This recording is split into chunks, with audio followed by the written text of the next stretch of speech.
இதய தெய்வம் டாக்டர் புரட்சி தலைவி அம்மா அவர்களுடைய 77வது பிறந்த நாள் விழா பொதுக்கூட்டத்தினுடைய தலைவர், தெற்கு மாவட்டத்தினுடைய வர்த்தக அணி செயலாளர் துரைசிங் அவர்களே, இந்த மாபெரும் பொதுக்கூட்டம் நம்முடைய சீனாத்தானா செல்லப்பாண்டியன் அவர்கள், முன்னாள் அமைச்சர், முன்னாள் மாவட்ட கழகத்தினுடைய செயலாளர், கழகத்தினுடைய வர்த்தக அணி செயலாளர் அவர்கள், இன்றைக்கு எதிர்க்கட்சி காலங்கள், இந்த காலத்திலும் கூட நலத்திட்டங்களை வழங்கிக் கொண்டிருக்கிறார்கள்.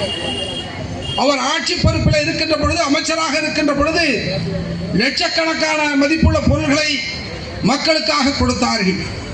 இன்றைக்கு புரட்சி தலைவி அம்மாவினுடைய பிறந்த நாள் விழா இன்றைக்கு தமிழகம் முழுவதும் எழுச்சியோடு மக்களுக்கு நலத்திட்டங்களை அள்ளி அள்ளி கொடுக்கிற ஒரு நலத்திட்ட நிகழ்ச்சியாக நடைபெற்றுக் கொண்டிருக்கிறது. நேற்றைய தினம் 2 நாட்கள், நேற்றைய தினம் என்று கருதுகிறேன், தமிழகத்தினுடைய முதலமைச்சர், இன்றைக்கு அமர்ந்திருக்கிற விடிய ஆட்சியினுடைய முதல்வர், அவருடைய பிறந்த நாள் விழா நடைபெற்றது.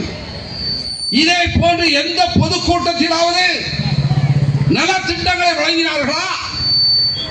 அவர் இன்றைக்கு பேசுகிறார், வினோதமான ஒரு கோரிக்கை வைத்திருக்கிறார். நீங்கள் புரட்சி தலைவி அம்மா அவர்களை அம்மா என்று அழைக்கிறீர்கள், புரட்சி தலைவி அம்மா அவர்களை தாய் என்று அழைக்கிறீர்கள், என்னை அப்பா என்று அழைங்கள் என்று சொல்லுகிறார். நான் ஒன்று கேட்கிறேன், ஒரு பெண்ணை பார்த்து தங்கச்சின்னு சொல்லலாம், அக்கான்னு சொல்லலாம், தாத்தான்னு சொல்லலாம், பாட்டின்னு சொல்லலாம், அம்மா என்று சொல்லுகிற பொழுது எல்லாரையும் சொல்லலாம். ஆனால் அப்பா என்று சொல்ல முடியுமா? ரோட்ல போறவனை பார்த்து இது எங்க அப்பா அப்படின்னு சொல்ல முடியுமா? ஐயா என்ன நினைப்பா? கண்ட பயிலையும் அப்பான்னு சொல்ல முடியுமா? அவர் சொல்றாரு, என்ன அப்பா அப்பான்னு கூப்பிடுகிறாரு. அவர் அப்பா அல்ல, தாத்தாவாக கூப்பிட வேண்டும். ஆனால் அப்பா என்று தயவு செய்து யாரும் சொல்லாதீர்கள். அப்படி சொன்னால் உங்களை கேவலமாக பார்ப்பார்கள்.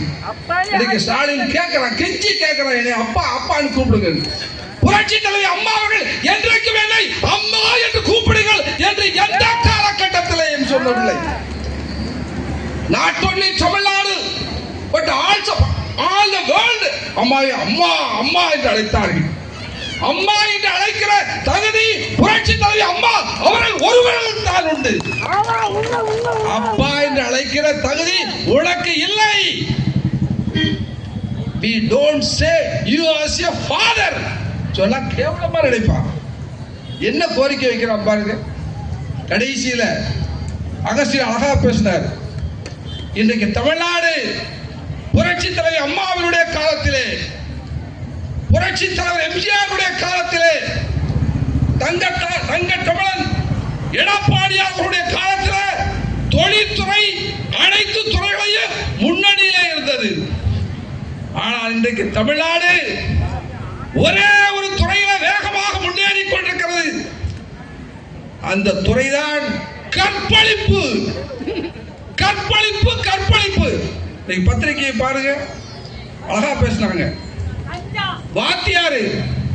வாத்தியார் படிக்கிற பிள்ளைய பூரா பாடாப்படுத்துறான். ஆபீஸ்ல போனா வேலை பார்க்கிற அதிகாரி கீழே வேலை பார்க்கிறவர்களை கொடுமைப்படுத்துகிறான். தினந்தோறும் பத்திரிகைகளை புரட்டீர்கள் என்று சொன்னால் அனைத்து பாலியல் செய்திகளாக வந்து கொண்டிருக்கிறது. இன்றைக்கு பாலியல் செய்கின்றவனுக்கு அங்கே அவர்களுக்கு யார் அந்த சார் என்று புரட்சி தலைவர் எடப்பாடியார் கேட்டார். யார் அந்த சார்? இதுவரைக்கும் விலை கிடைக்கவில்லை. தெரியும் அந்த பாலியல் பலாத்காரத்தை செய்தது யார் என்று நாட்டு மக்களுக்கு தெரியும். ஆனால் ஒரு பத்திரிகை செய்திகளை பாருங்கள். இந்த பாலியல் துன்புறுத்தலில் ஈடுபடுகிற அத்தனை பேரும் திராவிட முன்னேற்ற கழகத்தில் முன்னணி தலைவராக இருக்கிறார். அவன் தான் இந்த சேட்டையை பண்ணிக்கிட்டு இருக்கிறான். திமுக பக்கத்துல போய் உட்கார்ந்துடாதீங்க தயவு செய்து. நீங்களும் அதே நிலைமைக்கு ஆளாக வேண்டிய சூழ்நிலை ஏற்படும். ஏனென்று சொன்னால் இன்றைக்கு இந்த அரசாங்கம் யாரை காப்பாற்றுகிறதோ இல்லையோ, பாலியல் செய்கின்றவர்களை, கற்பழிப்பு செய்கின்றவர்களை காப்பாற்றிக் கொண்டிருக்கிற திமுக ஆட்சி ஒரு கற்பழிப்பு ஆட்சி. இந்த ஆட்சி தொடரவே ஆனால் பெண்களுக்கு பாதுகாப்பு இல்லை. சின்ன பிள்ளைகளை தான் கற்பழிப்பான்னு கிடையாது, வயசானவளையும் கற்பழிப்பான். இன்னைக்கு திமுக வெறி கொண்டு அலைகிறாள். 10-15 வருஷமாக அவருடைய ஆட்சி அவருடைய கையில இல்லை. புரட்சி தலைவி அம்மா இருக்கிறவரை கருணாநிதி என்கிற சக்தி அடித்து நொறுக்கி படுத்து வைத்திருந்தார். எந்திக்கவே முடியல. அவனுக்கு வேற ஒண்ணு எந்திக்கும். ஆனா இது அவனுக்கு எந்திக்கவே முடியாம படுத்து கிடந்தால் கருணாநிதி. ஆனால் இன்றைக்கு புரட்சி தலைவி அம்மா அவர்களுக்கு பின்னாக இன்னைக்கு எடப்பாடி சிறப்பான ஒரு ஆட்சியை கொடுத்தார். தமிழ்நாட்டிலே அமைதி சட்ட ஒழுங்குகள் தெளிவாக இருந்தது. நான் காவல்துறை அதிகாரிகளை பார்த்து கேட்கிறேன், இன்றைக்கு இந்த ஆட்சியில உங்களுக்கு மட்டும் பாதுகாப்பு இல்லை என்று நினைக்காதீர்கள். காவல்துறையில பணியாற்றுகிற காவல்துறை அதிகாரிகளுக்கும் இந்த ஆட்சியில பாதுகாப்பு இல்லை. ஸ்டாலின் சொன்னான்னு சொல்லி எதையாவது செஞ்சா அவன் மாட்டிக்கிட்டு போறான். உதாரணத்துக்கு சீமானுடைய வீட்டுக்கு போய் ஒரு சம்மனை ஒட்ட போன ஒரு போலீஸ் இன்ஸ்பெக்டர், சம்மனை வாங்கல ஒட்டுவாங்க, செவுத்துல ஒட்டி வைக்கிறது இயற்கை. நான் வழக்கறிஞர் முறையில் சொல்லுகிறேன், ஒரு பப்ளிக் ப்ராசிக்யூட்டராக இருந்தவன் சம்மனை அந்த வீட்டு வாசல ஒட்டுவாங்க. ஒட்டுல அந்த சம்மனை கிழிக்க கூடாது என்று எந்த சட்டத்திலும் இல்லை. அழகா சொன்ன, நான் பூஜை போட்டு சாமியா கும்பிடுவேன், அந்த சம்மன் ஒட்டுல சம்மனை பார்த்து நம்ம போட்டோ எடுத்து அழகு பார்த்து காலம் பூரா அதை பார்த்து பாதுகாக்க முடியுமா? சம்மனை ஒட்டவுடைய கடமை. ஒட்டிட்டான். அந்த சம்மனை படிச்சு பார்த்து அவன் ஆஜராகணும், அவ்வளவுதான். அதுக்கப்புறம் அந்த சம்மனை கிழிக்கிறது, அழிக்கிறது, ஒழிக்கிறது அதை எவ்வளவு கேள்வி கேட்க முடியாது. ஆனால் அந்த இன்ஸ்பெக்டருக்கு தெரியும், அந்த இன்ஸ்பெக்டருக்கு சட்டம் என்ன என்று தெரியும், தெளிவாக தெரியும். சம்மனை ஒட்டுவதோட நம்முடைய வேலை முடிந்து விட்டது. அந்த சம்மனை யாரை வச்சு ஒட்டணும் தெரியுமா?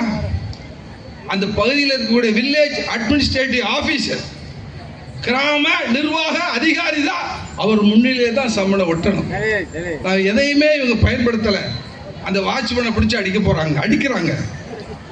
அவர் ஒரு எக்ஸ் மிலிட்டரிக்காரர், அவரை அடித்து அழைத்து சென்று அவர் மீது 5 பிரிவுகளில் விளக்கு போட்டு சிறையில் அடைக்கிறார்.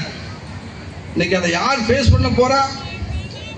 சட்ட சிக்கலை சந்திக்க போது யார் என்று சொன்னால் அந்த காவல்துறை ஆய்வாளர், இன்ஸ்பெக்டர் போலீஸ் மீட்டு அந்த எந்த வரப்போகுது அதை அவர்தான் சந்திக்க வேண்டும்.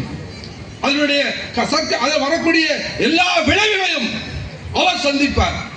அப்படி சந்திக்கின்ற நேரத்தில் இந்த திமுக அரசு அந்த இன்ஸ்பெக்டர் போலீஸை நிச்சயமாக காப்பாற்றாது.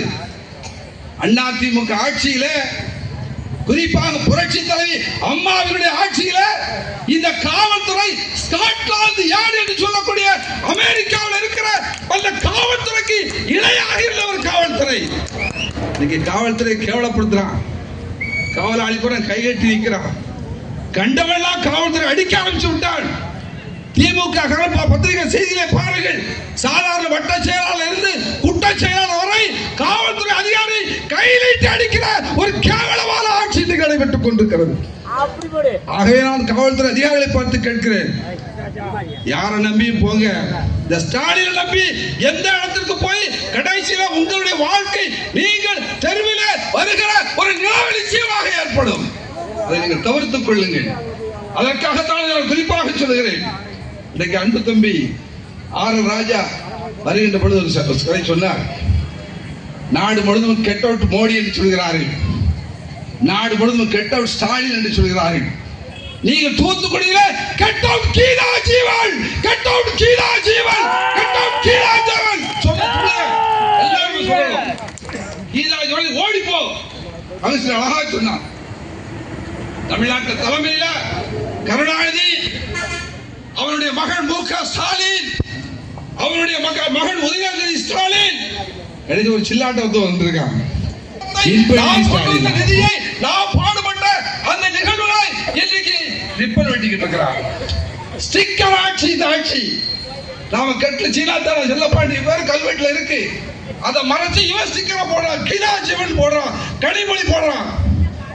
இன்னைக்கு கருணாநிதியினுடைய மகன் சொல்றாங்களே கனிமொழி, அந்த கனிமொழி இன்னைக்கு எம்பியா இருக்கிறார். திருச்செந்தூர் ரோட்ல போங்க, போய் பாருங்க.